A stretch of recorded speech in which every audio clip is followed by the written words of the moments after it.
Well, hello there, friend, and welcome back.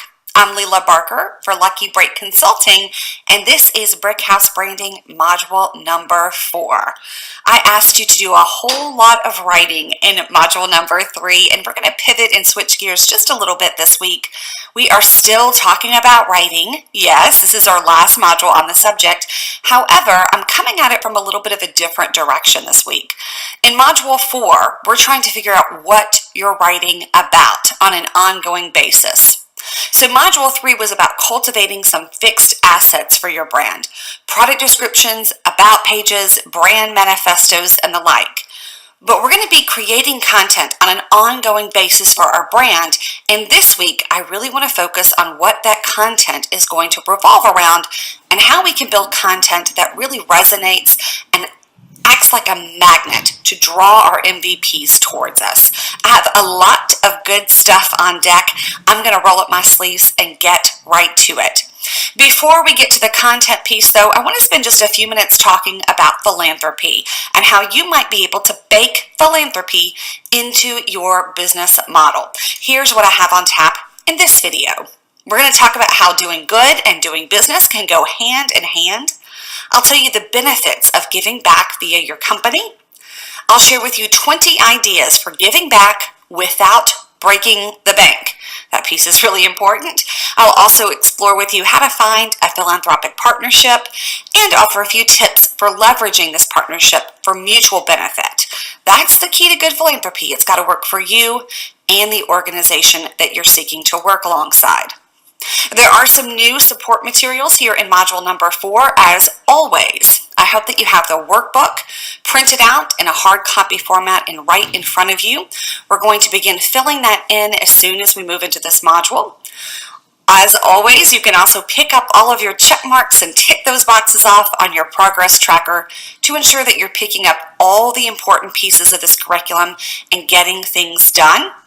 I do have a special worksheet that's attached to this particular video. It's called Building a Philanthropic Plan. It's pretty self-explanatory, but I'll give you a few more details at the end of this video.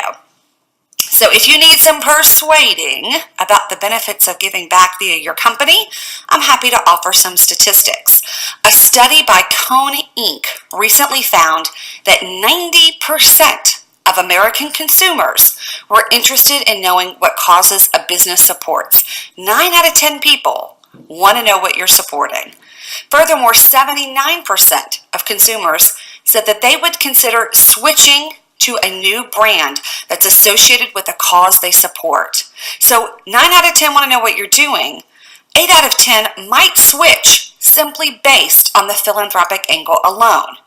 83% of those same consumers indicated that they wish that more products and services that they purchased would help support a philanthropic cause. Those are powerful numbers on your screen right now.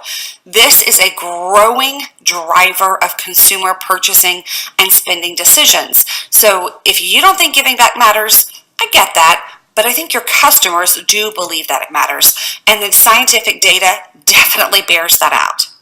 Continuing to drill down into that same study, 1 in 5 American consumers will pay more for a cause-related product. Let's just let that sink in for a minute. 20% of Americans will pay more for something just because it has a cause-related or philanthropic aspect to it.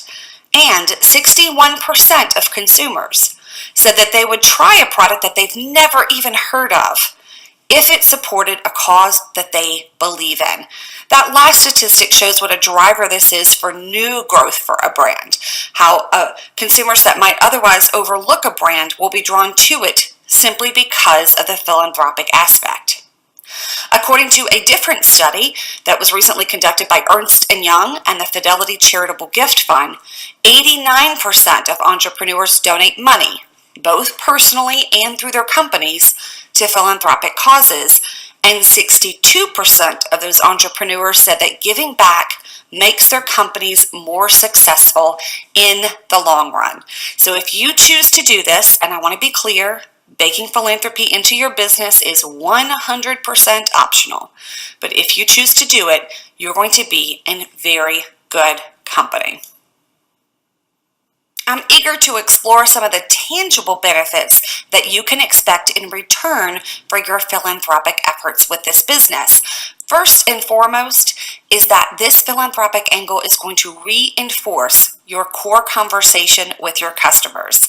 As you have already seen here in Brickhouse Branding, nothing about brand development is random. So this cause is going to tie right back into your core. It's going to follow the same narrative that the entire brand is trying to follow, and therefore it strengthens and clarifies your branding. It also boosts your brand reputation and it increases loyalty. So your brand reputation is everything. It is sterling, and this is a great way to give it some nice oomph and help to keep your customers from having a wandering eye. Altruism has the power to do that. Also, giving back increases brand awareness, but only when you properly leverage the partnership. And we're going to talk about that a little bit later in this video. Also, giving back may decrease your company's tax liability. It depends on which state or country you're located in. It also depends on the type of organization that you're partnering with, but there could be some serious tax advantages to this type of arrangement. Also, it increases employee morale. There are hard days at every business, and right now, even if you're only a team of one, an army of one, if you will, if you have hopes to scale the business, you probably will eventually be working with a team of some sort. And on those hard days, if people can feel like their work is about something bigger than themselves, that it's helping to put more good into the world, it is much easier for people to get out of bed, march to work, and trudge through those less stellar, less sexy, less exciting days with your company. I have seen that firsthand with my company. It's been a very powerful motivator for my team.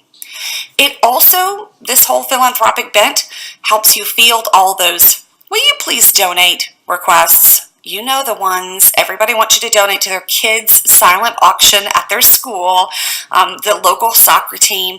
There's a million people that will come calling to you for help. And that's to be expected. But this is a great way for you to sort of flip the narrative and say, you know, I'd love to help, but we actually commit all of our philanthropic giving a year in advance. We have this one partnership. We're continuing with that through the end of the year. If you would like to be considered for next year's philanthropy, please submit an application here, or please be in touch in this month. But it's a nice way to deflect some of those requests without feeling like a Scrooge. And last but not least, it also provides rich social media content. When you are engaging with this organization, I want you to be promoting that on your social media, on your blog, via your email marketing newsletters. People eat this type of content up with a spoon. We're all looking for some feel-good news. So if you're willing to properly leverage this partnership and tell those stories, it can actually be a big driver of purchasing, meaning that you ultimately come out ahead in the revenue department. And ahead in the revenue department is my favorite position to be in. So let's talk about two types of giving back. The first is philanthropy, and that simply means donating time, resources, or money to a cause. Separate but related is cause marketing. So in cause marketing, it's a mutually beneficial relationship between a for-profit company, that's you, and a non-profit cause. Cause marketing helps nonprofits raise money and build awareness. For companies, this is really key. It enhances favorability with consumers and helps drive sales. So again, enhancing your favorability is one of our chief motivations in brand development, right? We want people to have a favorable opinion of this company, and cause marketing certainly can do that. So why do I love cause marketing? Because other forms of marketing increase visibility, but cause marketing increases favorability. Piggybacking off what I just said, your general marketing, right? So if we're advertising on Instagram and Facebook, that raises awareness. It gets us more eyeballs, and that's certainly important. There's going to be a place for that. But cause marketing doesn't just give us more eyeballs. It gives us more eyeballs that think of our company in favorable ways. So this is really powerful stuff. Cause marketing also gives your company a competitive edge simply beyond product and price. So let's say that you're a jeweler and that you have a lovely geometric ring in 14 karat gold, and there's another jeweler out there who has a similar ring in 14 karat gold, also on some type of geometric bent. If you both have similar products and you're both operating at a similar price point, but one of you has a cause marketing angle and the other doesn't, the one with the cause marketing angle is most likely to get the sale, right? Because there's a different emotional resonance between you and the consumer when there's this cause marketing bent. So in other words, when people spend that money, they derive a different emotional benefit than simply exchanging money for a ring, and that's really powerful. That gives you a competitive edge. Studies also show that cause marketing is most successful with women heads of households. And chances are good that if you're in Brickhouse Branding, women heads of households are your customers. So this hits right in that sweet spot for us. There is a third distinct but related concept that I want you to be aware of, and that is corporate social responsibility. And in essence, this is your company's commitment to operating in a way that is socially responsible. Now, that can manifest in many different ways. Chief among them, you might decide to source your raw materials in a very ethical way. You might be actively trying to reduce waste generated by your workshop. You could be employing alternative energy sources, wind, solar, purchasing carbon offset credits. You might be thinking very ethically about your packaging design. Is that secondary box for your eye serum truly necessary? Could your packaging be recyclable, or could it be embedded with seeds so that it can actually be planted in someone's backyard and grow wildflowers? Are you using glass as opposed to plastic? Those are some of the choices that sort of hint back at corporate social responsibility. Also, this is a big one, fair compensation and treatment of staff. Both your internal staff that work right around you, or if you're working with cooperatives overseas, certainly it comes into play a lot with raw material sourcing for shea butter and cosmetic companies, or overseas manufacturing for apparel and accessories. So corporate social responsibility, distinct but certainly related to this philanthropic end. There's a great book out there called Get Big Fast and Do More Good. It's by the founders of the cosmetics brand Yes to Carrots. And I love this quote from the book. They say, why not incorporate good into your business model right at the start when your business is just a dream? Why not build the idea of giving back into your brand's DNA, even when your brand is just you, a cup of coffee, and a laptop? Right at your company's birth, begin to think about how and where you will give back. Weave the idea of giving back to your community into your corporate DNA. Make it integral to your overall mission.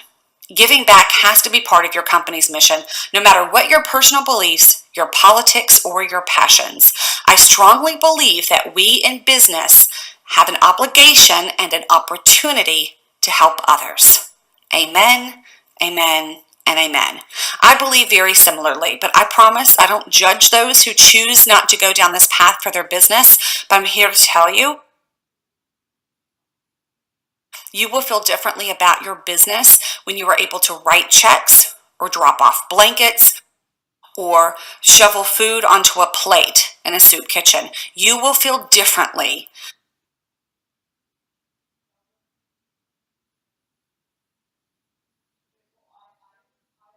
about the hard days as an entrepreneur when you're working towards that goal, and your consumers will certainly feel different about your company.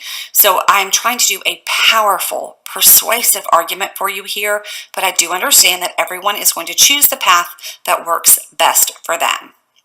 I want you to know that philanthropy starts not with cash. It starts with an idea.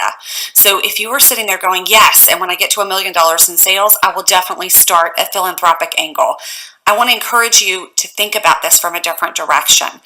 I agree with Ido and Lance. This is something that you build in from the beginning. And if you're already in business, it's never too late to go back and weave this part in. But you can start making a difference now before you get to $1 million in annual sales. And I'm about to share some strategies for how you can do just that. Please know that giving back doesn't have to translate to stunted business growth or sacrificing your ability to make a profit. Quite the contrary, darling. I want you to make a lot of profit. Fat, juicy, makes you happy all the way down in your toes, style profits. And I firmly believe that you can do that while having a philanthropic bent to your business. The most successful philanthropy marries business and conscience, and then it leverages both to the benefit of the other. So let's talk about some of these strategies for giving back before you hit the $1 million mark. As I mentioned earlier, I have 20 of them. A couple of these guys are going to be 100% free for you.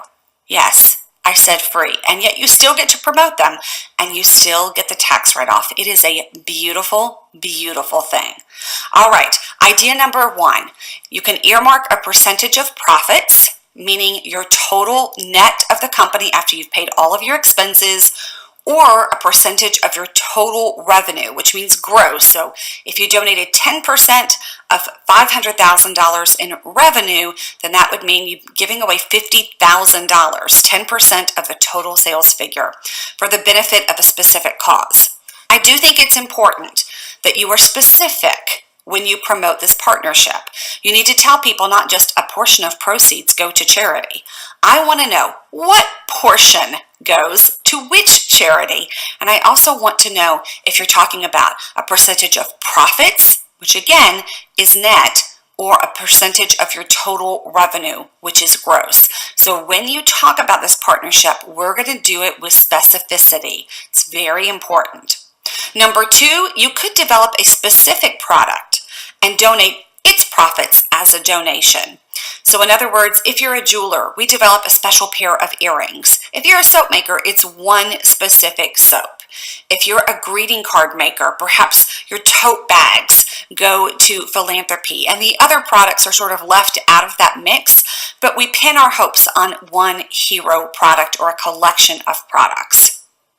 Idea number 3, you could donate imperfect or close to expiration products, if you're making something that's perishable, to food banks, women's shelters, pet shelters. These organizations always need help. So I run an apothecary business. That's how I initially got started in the world of artisan business. We donate close to expiration and imperfect product all the time to women's shelters. We give hundreds and hundreds of pounds a year. It's things that we would otherwise probably be disposing of, and we get a great tax write-off for that, plus a whole lot of feel goods and the social media content to accompany that. So I do want to say very quickly that if there's something wrong with the product, right? If we're making a food product or a cosmetic product and it's been contaminated in some way, that product needs to be destroyed, right? We're not sending that out into the world. But if you have damaged packaging, wrinkled labels, something that's only good for 3 more months, so we really don't want to wholesale that. Give it to your local food bank, women's shelter, pet shelter. They will gladly take it off of your hands. Idea number 4, you could partner with local community groups to label, assemble, or ship your product. Here's what I mean by that. In Columbia, South Carolina, where my apothecary company was founded, there is an organization called the Babcock Center. It works with developmentally delayed adults. These adults would otherwise be very hard to employ, but they have this community center where they can come get lots of different types of support, and they can also earn an income. So many of my products have a little charm, and it's tied on elastic, and it shimmies down over the neck of the bottle. We could certainly do that in-house, or we can outsource that to the Babcock Center, this community group. So what that means is that a few times per year, I drop off thousands of charms, huge spools of elastic. But this is a tedious, redundant task. My staff doesn't really need to do it. These people are excited to do it. They need the work. And so I drop those materials off. A couple of weeks later, I come pick up all my Tide charms. We actually get a really good labor rate for that, and I'm able to promote the partnership and the fact that these community organizations are doing some of our fulfillment. It also feels really great just in my gut and in my heart when I'm able to do that. So look for community groups in your area. This could be people that are processing and coming out of homelessness or out of the sex trade, people that have developmental delays. There's lots of different groups. When you begin to put an ear to the ground in your area, and lots of them are happy to partner with you to do very simple tasks that don't need a lot of training, and especially those that have an awful lot of repetition. Idea number 5, annually or quarterly host a company philanthropy day. You can invite everyone associated with your company to spend a day in service to the community and then buy them lunch to say thank you. This is actually how we end every single year at my company. The last operating day of the year, the staff has picked a cause a month or two in advance, set up the day, but the last day of the year, we actually take to the streets. We've done lots of different things. We've sorted food at food banks. We have made food and served it in soup kitchens. We have helped to sort toiletries and donations at lots of different types of pantries and shelters. We have worked at a pet shelter and walked dogs and bathed dogs. We have gone to Ronald McDonald House and dropped off food and held Christmas parties for those kids. There are so many different things that you can do. We love this direct contact because it's one thing to write a check and it's a whole different ballgame to go spend the day with sick kids and to make them smile. It's very powerful, and we walk away with way more than we give those kids, and not to mention the fact that we walk away with a lot of great social media content too. So the Bella Luce Christmas party is always the night of Company Philanthropy Day. So we go out during the day. I pay my staff for that time. They get the feel goods from the volunteering, and then that night we celebrate with our annual holiday dinner, and then we're off for the rest of the year. I love it. It makes me so happy. This is one of my favorite hot tips. We also do this at my company. If you order packaging supplies, you've probably heard of Uline. They have distribution centers across the country, and they have a tiered ordering system where the more you buy, the higher a free gift you unlock. So for instance, if you just order some boxes, you might unlock a cup or a tumbler. The bigger your order, so we add in some bubble wrap and some craft paper and some shipping tape alongside those corrugated boxes, now we could start ordering things like sweatshirts and jackets and big fluffy blankets instead of just a cup. So we do this at my company. We always collect blankets, jackets, gloves, and hats. They are 100% free from Uline. We save them up all year long, and on Company Philanthropy Day, we then drop them off at a shelter. They are so happy to get this brand spanking new, NFL branded, mind you, NFL branded merchandise. It's good quality stuff. We get a tax write-off. It costs me $0. And because we order from Uline on basically a weekly basis at my company, I have 50 of these items to drop off every single year, and again, didn't cost me a penny. Idea number 7, this one takes a little bit of effort, but if you love writing, you could write or edit a book for charity and then donate all the proceeds. So write a book. You can self-publish via Amazon's Create Space program, or you can make an anthology.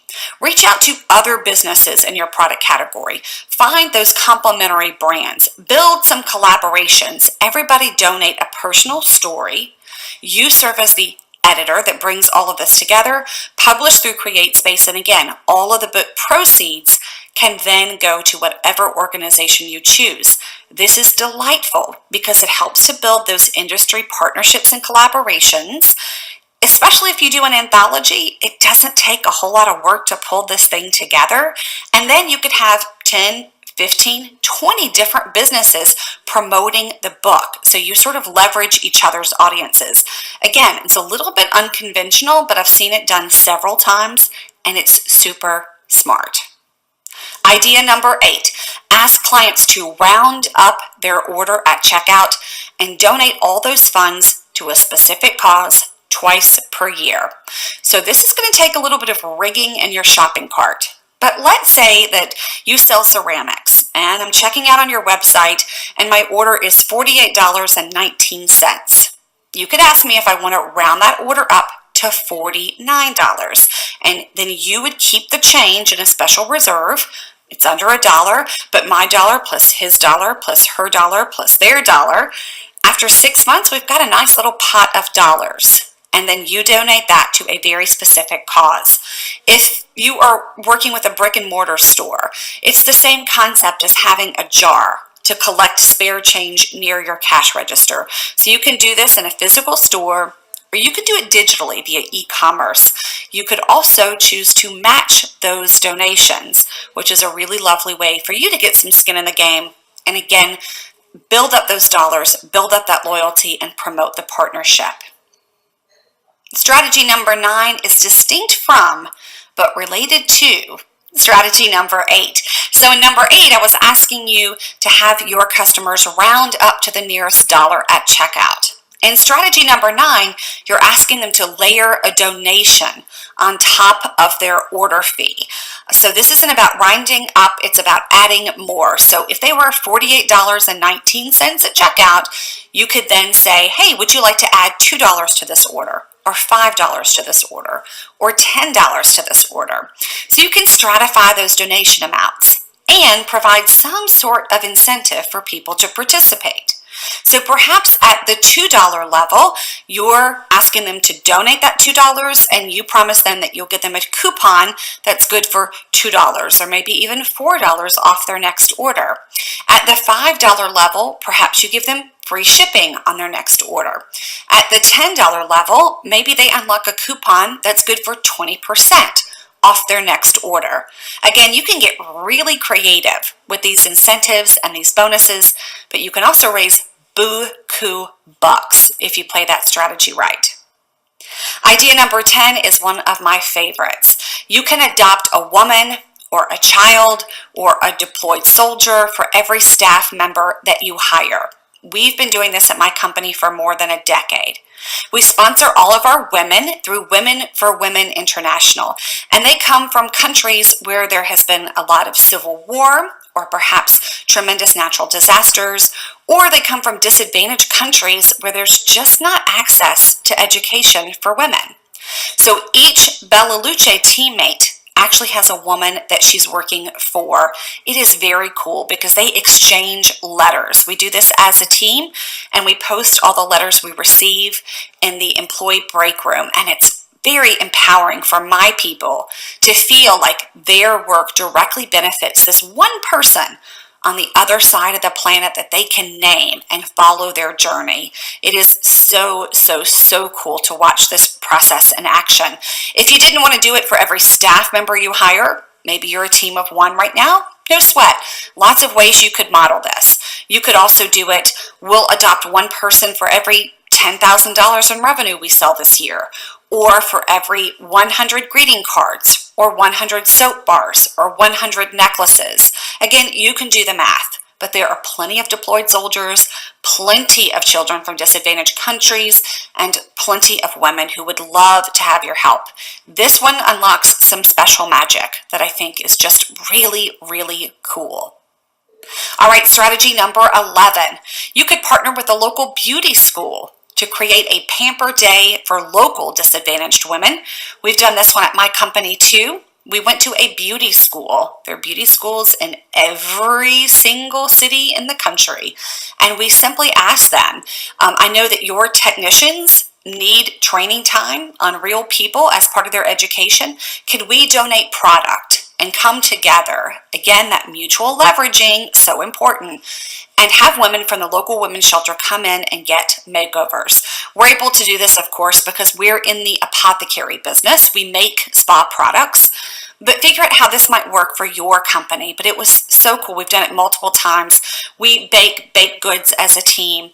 We decorate. We come in and we're able to sort of act like host for those women. And then we aren't doing the actual services because that's above our pay grade. That's not our skill set. But watching those women, whenever we're able to have that direct contact, it is so powerful. And it changes all of us that participate. So I love the giving back benefits that this gives to us in person. Idea number 12, purchase those ingredients from American farmers or fair trade sources or women's cooperatives abroad. And when you do that, that's that corporate social responsibility piece that I mentioned earlier. When you do it, make sure that you're telling those stories on your website and your social media. Those should be included in your About page. You can write blog posts about them. You should be periodically shouting out those blog posts about them on your social media. Not just once, but every 6 months. Let's bring it up again. We have been very particular about how we source this metal for our jewelry, or this shea butter for our soap bars, or whatever the case may be. But think about your sourcing and the impact that that can have on other people. It may be FSC certified paper for your greeting cards, but let's think about how we can be more responsible as business people. And when we make those good choices, let's make sure that we're communicating that to our customer base. Strategy number 13, what if you could formulate a product, a private label product, or custom design a product for a nonprofit? So if you have a nonprofit that self-funds through product sales, then perhaps you can tag in and lend your talent to them, design the product, and then you're hands off from it from there. They're in charge of production and marketing, but this is a great way to tap your skill set. I did this for Bead for Life, which is a great organization that I sat on the board of for several years. They help women in Africa, specifically Uganda and East Africa, tap into entrepreneurial resources, learn a skill, save money. It's a very comprehensive program that was very, very close to my heart. So I helped them establish the shea butter production in East Africa and then developed a line of products related to that. It's been wildly successful, but it was a really fun passion project for me. Even if you're not in the apothecary business, could you design a tea towel? Could you design a special necklace? Figure out where you can lend your talents in the product development and design department. And what's really nice is once you've done that design piece, you pass the baton. It's not up to you anymore. You don't have to manage it, but very often those organizations will give a nod back to you as the designer. Again, talk about improving favorability. It's a powerful way to do it, but they'll tell that story of how you're the designer behind this product. Mutual benefit. That's what we're looking for. All right, on to strategy number 14. You could host a coat or a canned food or a toy drive and invite customers to drop off items at your workshop, or if you have a brick and mortar store, that's a great way to do it too. This is wonderful, again, if you have a physical presence in a city that is fairly prominent. Invite your customers to participate. I have a wonderful client. Her name is Christy of KB Shimmer. She does a toy drive every year you would not believe. She produces nail lacquers. That's her thing. But she's become really known for this toy drive, and she literally rounds up hundreds of toys with the help of her customers every single year, and the local news loves to talk about it. Good on Christy. Strategy number 15, sit on the executive board of a nonprofit that you're particularly passionate about. I love this strategy too. As I mentioned, I have past board experience with Bead for Life. I'm currently a board member with the Jefferson Awards Foundation, which encourages community service in young people. It was founded by Jacqueline Kennedy Onassis. But you can find an organization that really speaks to your heart and then ask if you can lend your expertise. Board seats are sometimes hard to come by. Different vetting and different skill sets needed depending on the organization. What's lovely about a board is that you're generally committing your time. There's often a commitment, depending on the board, to also donate money as a board member each year, but see which organizations are in your local community that are a good fit for you and then engage them about the board process. Also looks great on a resume, friends. Strategy number 16, if you own a brick and mortar shop, you could host a special event with a cover fee. So that cover fee is paid at the door, and then donated to charity. So this is like hosting a special party. Attendees can enjoy cocktails, appetizers, spa treatments, whatever the case may be. They can come in and be in your brick and mortar store and have some very special events happening. Another client of mine, Dawn Fitch of brand Puka, Pure and Simple, she's out of New Jersey. She does this every single year, and it's a huge hit. She throws a big holiday party. There's discounts and specials on products. And again, all of this fun stuff. She has shirtless men meet you at the door and take your coat. I know that it's a little Magic Mikey, but I tell you what, her people love it. And leading up to that party for weeks, she promotes the party and shows the men. And her clients literally vote on which shirtless men they want to be host at the party. It is wild, but it goes with her brand. And she raises easily $1,000 every single time she throws this party. Creates a great experience for her customers, which really builds that loyalty, gives them something to talk about. It's always spread through social media. Lots of pictures turn up the morning after. It's a very cool process. Also, if you own a brick and mortar shop, you could host a special event and donate a percentage of your sales. So again, related to the last concept, but in this concept, you're offering special discounts and premium services. So that's what's drawing the people in. You could say on May 17th, we're hosting a very special event for the benefit of XYZ organization. We will offer special discounts and free premium services. Maybe that's fresh juices and snacks while you shop, a coat check, gift wrapping, whatever the case may be. However, we can add some value on this specific day or over a specific weekend and reserve a percentage of all of the sales generated during that time period. You're going to earmark them for a specific organization. Lots of different ways to get at this apple. I hope your wheels are starting to turn. I have just a couple more for you. Number 18, again, host a special event. But you could organize a race or walk within your community with proceeds earmarked for a philanthropic cause. So strategies 16 and 17 were great if you have a retail store. Not really viable if you don't. Number 18 is doable for all of us. You can easily organize a 5K, have some snacks, promote it within your community, make some t-shirts. And again, all of that money goes back to your specific cause. Number 19, host a contest.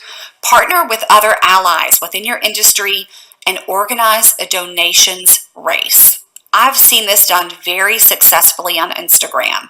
And again, it's wonderful because we're building those alliances, those collaborations and partners within your industry, and that's so important. And you all can literally challenge each other. Say, we're all working for this one cause that we all mutually agree upon. We're trying to hit this goal, and then all of you start on the same date. You run this promotion for a few days or up to a week. Whatever company wins, you win by getting more donations from your customers than anybody else. Then the winning company gives back to their customer base, but probably via a special promotion. But it essentially pits company against company in the friendliest of ways, and all for the benefit of a specific organization. Your customers can get excited, share it with their friends, track the progress, and then celebrate the winner at the end. Last but not least, strategy number 20, it's old school, but sponsor a local sports team, especially if your product revolves around health or activity or around children. There are a lot of Little League baseball teams who would love, love, love to have your money, and in return, you get your business name on the back of their jerseys. You can also then share the progress of the team on your social media. Spectacular content. Publish their game schedule, award an MVP award, talk about last weekend's game with your people, and really invite your audience to participate in that. It doesn't simply have to mean writing a check and then being done until next year. Let's really get engaged and involved and get your audience involved as well. That's when it becomes really powerful. All right, so let's dig in really quickly to the logistics of putting together a giving back plan. So hopefully those 20 ideas got the wheels lubricated and turning, but now we've got to actually put this idea into play.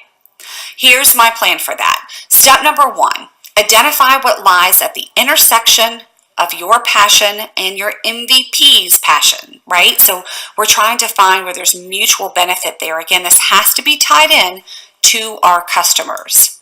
Number 2, dream up creative ways of giving back and making an impact. So in step number 1, we're thinking about causes. In step number 2, we're picking one of those 20 strategies, or go rogue. Strike out on your own and figure out how you can make this work. Then we've just got to find a beneficiary. What organization is in our sweet spot that hits that passion, plays off of our core conversation, that is doing a good job with the donations they're receiving and would be of interest to my audience? Then you've got to build the relationship. This is a step that I think a lot of people skip because we're just not sure how to do it. If you're wondering am I supposed to tell the organization that I'm working with them? The answer is yes. They don't want to wake up and find out via a news story that they're partners with you, right? So you just reach out via email and say, listen, here's who I am. Here's what I want to do. I'd love to do it for your benefit. Can we set up a phone call? Or can I, if they're local, can I swing by and tour your facility and just talk to you about the possibilities there? But you must relationship build in order for this to be successful. Number 5, we're going to hatch the plan for doing business and doing good. And then number 6 is also really important. We want to tell the world about it. And not just once, and not just in one line at the bottom of your about page. This is going to permeate your branding in all that you do. One of the things that really stumps my people is where they're going to find that beneficiary. What organization would I partner with? And I definitely have some ideas for you there.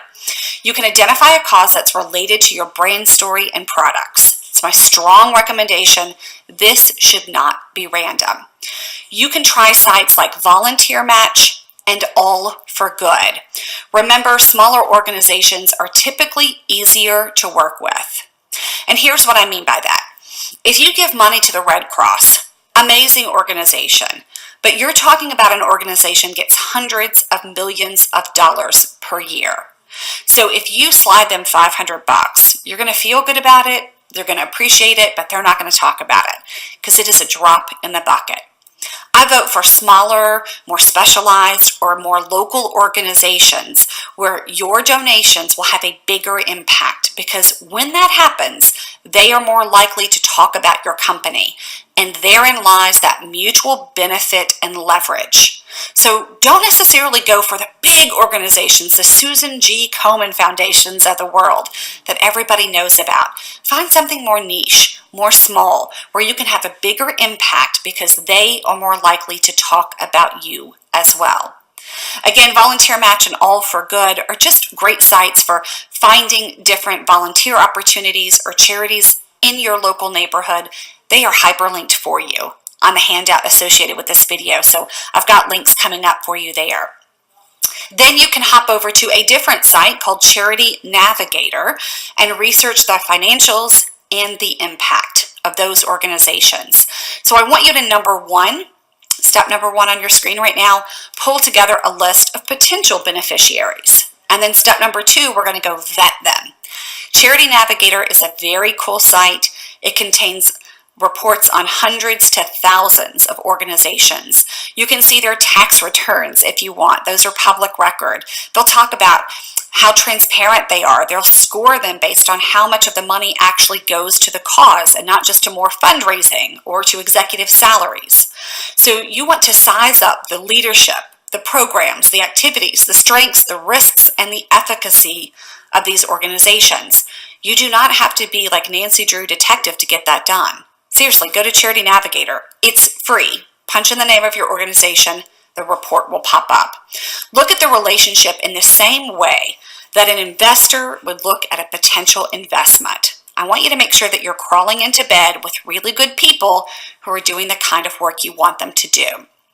So number 1, let's brainstorm organizations. Number 2, let's go vet them via Charity Navigator. And then number 3, you're going to approach that partner and communicate your plans. Work to build the relationship with the organization that you plan to support. It's critically important to the success of the partnership. Otherwise, you're writing checks, they disappear into the ether. You can tell your audience, I wrote a check, but none of this really goes anywhere. You don't get the feel goods, your staff doesn't get the morale boost, your people, your audience doesn't get the connection. It's just sort of a flat partnership. So let's look at this holistically and build some depth to it. As far as leveraging that partnership, I want you to establish either a giving back page on your website or include a meaty chunk of content about your giving back plan on your about page. So we're going to tell this story, and we're not going to do it again as a footnote or an asterisk or a one-liner. We're really going to bring forward this content and give it a place of prominence. Then I want you to post regular updates, preferably with pictures, on your social media platforms. So when you're loading up an SUV with that product to go donate to the pet shelter or the women's shelter, I want a shot of that. When you're doing company philanthropy day and you are spooning out grits and bacon onto breakfast for someone in your community at a soup kitchen, I want a shot of that, right? When you are hosting that 5K race, when your sports team is playing a baseball game, let's talk about it. This is part of the content buckets that I'm about to introduce to you in the next video. Ask the nonprofit to promote the good work you do via their social media profiles. You can say, don't be afraid to ask, we are promoting this partnership to our audience. I'd be so grateful if you could give it a mention to your audience as well. They are on social media. They have newsletters going out to potential donors. So they have the opportunity to widen your audience. If you're doing good work, don't be afraid to ask for that. Here's my one caveat. I wouldn't ask until you've written the first check. So when we start the partnership, we don't immediately ask before we've given them any money to start promoting you, right? We start the relationship building. Once we've given a donation, then we can start asking for some quid pro quo. I also want you to reach out to the media. Your local media eats this stuff up. And you can do that when you initiate the partnership, when you make a donation, anytime you host an event. These are all newsworthy events. So ring your local news station. Drop an email to your local newspaper. You might be surprised how much they'll pick that up, and especially if you have a brick and mortar in your community. You're really relying on that local community to sustain your business. This is very important coverage that can help lead to a widening of your audience. Also include that philanthropic news in your company's email marketing campaigns. I'm going to talk to you a little bit more about that in the next video. I also want you to blog about the partnership and its progress, highlight your efforts on social media, include messaging about your efforts on packing slips, right, that go out in each outbound order. Hey, your purchase just helped us do this. Thank you. Again, too many of us are doing this work, but not leveraging it, not promoting the partnership. Also, you can tuck some messaging on each of your brand's marketing materials.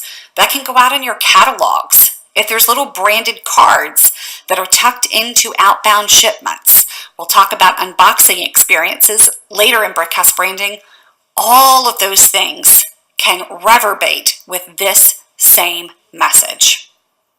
I want to end with this quote, again from the book, Get Big Fast and Do More Good. Shout about your program loud and proud from the rooftop. Enthusiasm and passion are infectious. Let your family, competitors, friends, and the press know what you are doing and how they can get involved. These charitable programs are like a game of follow the leader. Once one person does it, everyone else will too. The end goal is to make charitable giving from corporations not an exception, but a given. I will say this, we baked philanthropy into my apothecary brand from day one. And just so you'll know, when I started on day one, I was literally a single mother with 2 toddlers on food stamps, on government assistance. That was my life.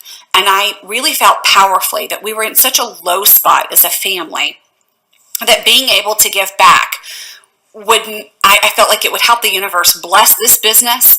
I felt like it would help me to give back in in some small way for all the good that people were throwing our way in that very tumultuous time in my life. So this is something I did from day one, but I didn't talk about it. I didn't really talk about it. It was like a footnote on the Bella Luce site. And that was because I didn't want people to feel like I was bragging, or I didn't want them to go, well, wait a minute, I heard she was on food stamps, but also she's giving away money. What's the story there? I have overcome those emotional barriers throughout the years. And the reason that I've done that is because I've had people reach out to me and say, you inspired me to do this, or I had no idea about that organization, or you just taught me an important lesson. I've heard that over and over again in the last 15 years. And I realize that there's power in sharing these stories.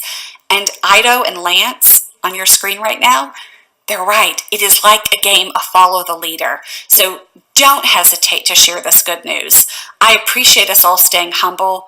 I don't want you to act like you just revolutionized the entire world or solved childhood cancer and world hunger with a single crack at the bat.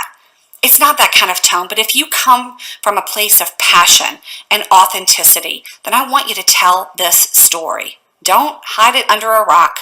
Don't be too timid and too humble about it, because you have no idea who you will inspire or who you will introduce to a new cause. So I love humility, and I want you to have some humility couched around this, but I don't want you to do this in the darkness or in a closet because of your humility. The world needs to hear that story. So don't hold back on telling that story, okay? I encapsulated a lot of the information from this video in the handout called Building a Philanthropic Plan. It's waiting for you right now in the virtual classroom. It's designed to help you put a finger on the pulse of your passions that you might build philanthropy around, and then bring together a giving back plan. To put it into action, you just print a copy, follow the prompts, and explore the possibilities. Easy peasy. I'm so excited to hear what you guys come up with. I'm happy to talk to you about this on the office hour call this week. So get those wheels turning. If you have questions, let's submit them for the office hour calls. And I am looking very forward to connecting with you and helping you sort out the details. I'm Leila Barker for Lucky Break Consulting, signing off from video 1. Up next, we're going to be talking about customer-led content. We're pivoting now and moving into a different phase of Module 4 that's all about figuring out what in the Sam hell you're supposed to talk to your people about. If you're wondering, I have answers. Go grab a cup of coffee, and I'll meet you in video number 2.